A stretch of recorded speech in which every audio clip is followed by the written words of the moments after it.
Okay, so now we're going to talk about prolapsed umbilical cord. Prolapsed umbilical cord, we've mentioned a couple of times as a risk of excessive amniotic fluid, of a premature rupture of membranes, or just when the membranes rupture or are ruptured during labor. But what does that mean?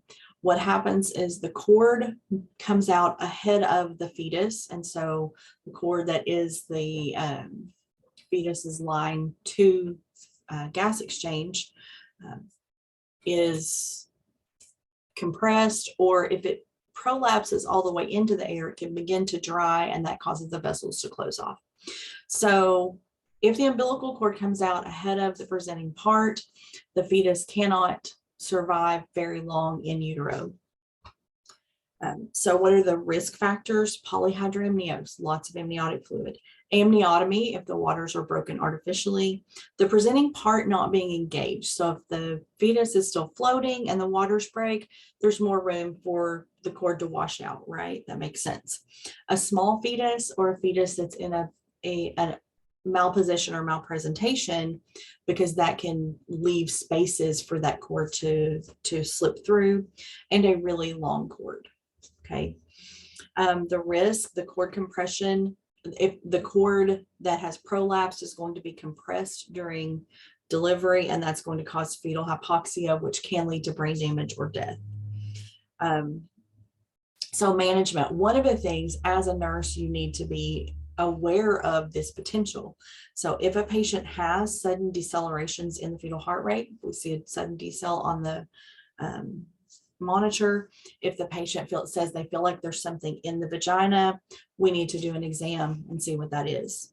If the cord is actually protruding, we want to cover it with gauze soaked with sterile normal saline to prevent drying. If we examine a patient and discover cord prolapse, then there's a really specific way that that's managed. The examiner who discovers it needs to maintain, keep their hand in place and maintain the some counter pressure on the presenting part, pushing it up off the cord to prevent it from being compressed. Call for assistance. So you're going to either, if you can't reach the call light, you're going to have someone else hit the call light, call for help. And that examiner who found it stays with the patient with their hand in position as everyone else working around them prepares that patient for C-section, transports them to the OR, transfers them to the OR table, and as the patient is draped. And then after the patient's draped, when they still stay there, when the incision's made and when the fetus is removed, then the person who has had their hands in the whole time climbs out from under the drapes without disturbing the surgical field. So the whole time you're in there, by the way, all you can think of is, please don't cut my fingers. But it's a really it's almost kind of Keystone Cops like, because you've got people are ducking over and around you and reaching, and sometimes that person just ends up riding the gurney to the bed to the OR with the patient, because it's easier than trying to push and maintain that pressure. So there's a lot going on, but it's one person. If you're the person that found it, your one job is to keep the presenting part up off of the cord as much as possible. Now, what else is going on to decrease this risk?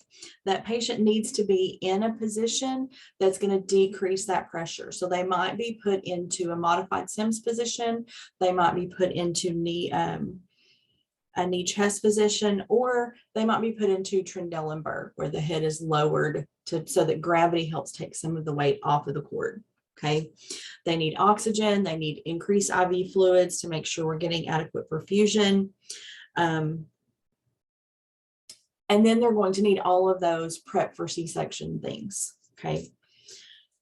If there is not an epidural in place with really good anesthesia, they might need a general anesthetic, because this patient's not going to be able to be positioned for a spinal or an epidural to be placed. So if they don't already have that in place with good anesthesia, then they're going to probably have to have a general anesthetic.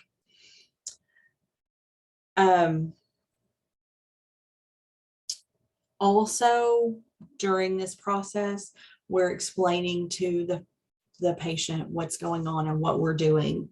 and what we need them to do to help, and what everyone around us is working on. So prolapsed umbilical cord can be a really exciting OB emergency. The next one we're going to talk about is uterine rupture.